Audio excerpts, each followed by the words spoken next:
Hello বন্ধুরা, mother's ডেতে biscuit দিয়ে খুব সহজে কিভাবে চকলেট কেক বানিয়েছিলাম তার রেসিপি নিয়ে চলে এসেছি। প্রথমেই আমি 5 টাকা দামের 8 প্যাকেট হ্যাপি হ্যাপি বিস্কুট নিয়ে মিক্সির মিডিয়াম জারে নিয়ে সেগুলো গুঁড়ো করে নেব। গুঁড়ো করা বিস্কিটগুলো এইভাবে গুঁড়ো করে নিয়ে সেখানে আমি 1 চামচ গুঁড়ো চিনি নিয়ে নেব। চিনিটা তোমরা পরিমাণ মতো নেবে, যে যেমন মিষ্টি খাবে। যেহেতু বিস্কিটটা চকলেট বিস্কিট ছিল, তাই আমি চিনিটা 1 চামচই নিয়েছি। তারপরে আমি 1 চামচ এইভাবে সাদা তেল নিয়ে নেব। আর আমি এই গুঁড়োটা ভালোভাবে দুধ দিয়ে সম্পূর্ণভাবে পেস্ট করে নেব। দুধটা একবারে বেশি ঢালা যাবে না, অল্প অল্প করে ঢেলে এইভাবে পেস্ট তৈরি করতে হবে। বেশি দুধ ঢেলে দিলে তাহলে পেস্টটা কিন্তু খুব পাতলা হয়ে যাবে।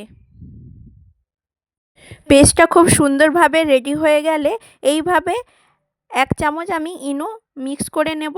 ইনোটা মিক্স করার সময় আমি অল্প দুধ দিয়ে মিক্স করব। অল্প দুধ দিয়ে সুন্দরভাবে এইভাবে আমি ফেটিয়ে নেব।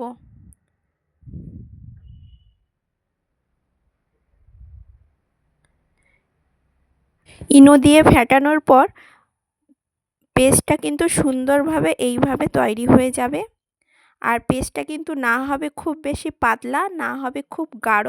এইভাবে কিন্তু চামচে ইজিলি যাতে পড়ে যায় সেটা প্রথমে চেক করে নিতে হবে। এরপর আর একটা কন্টেনার নেব। সেই কন্টেনারে আমি তেল দিয়ে ভালো করে ব্রাশ করে নেব। আর আমি আমার বাড়িতে কিছু থাকা ময়দা দিয়ে কন্টেনারের চারদিকটা আমি ভালোভাবে ছড়িয়ে দেব। আর এটা কিন্তু তোমরা যদি বাটার পেপার থাকে খুব ভালো হয়। বাটার পেপারটা এই জন্য ইউজ করা হবে যাতে কেকটা কিন্তু লেগে না যায় কন্টেনারে, সেই জন্য। এরপর সুন্দরভাবে পেস্টটা আমি এই কন্টেনারে ঢেলে নেব।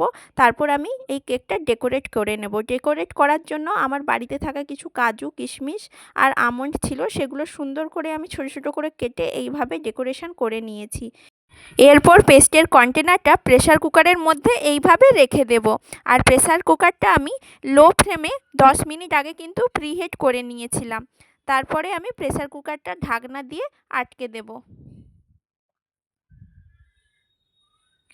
প্রেসার কুকারে ঢাকনার মুখে যে প্রেসারটা থাকে ওটা কিন্তু আগে থেকে খুলে নিতে হবে। এইভাবে আমি মিডিয়াম ফ্লেমে প্রেসার কুকারটা প্রায় 45 মিনিট কুক করার জন্য রেখে দেব। 45 মিনিট পর একটা স্টিক নিয়ে কেকের মাঝখানে কেকটা কুক হয়েছে কিনা আমি চেক করে নেব। কেকটা সম্পূর্ণরূপে কুক হয়ে গেলে কেকটাকে আমি এইভাবে 1 ঘন্টার জন্য রেখে দেবো, যাতে সম্পূর্ণভাবে প্রেসার কুকারটা ঠান্ডা হয়ে যায়। প্রেসার কুকারটা ঠান্ডা হয়ে গেলে কেকটা ছুরি দিয়ে চারদিকে আমি আলগা করে নেব। আর এইভাবে উল্টে মেরে নেব যাতে কেকটা ইজিলি প্লেটে খুলে আসে। এইভাবে আমাদের কেকটা রেডি হয়ে গেল কাটার জন্য। আর কেকটা কিন্তু খুব স্পঞ্জি আর নরম হয়েছিল। আমার এই যে কেকের রেসিপিটা তোমাদের কেমন লাগলো কিন্তু তোমরা অবশ্যই জানিও।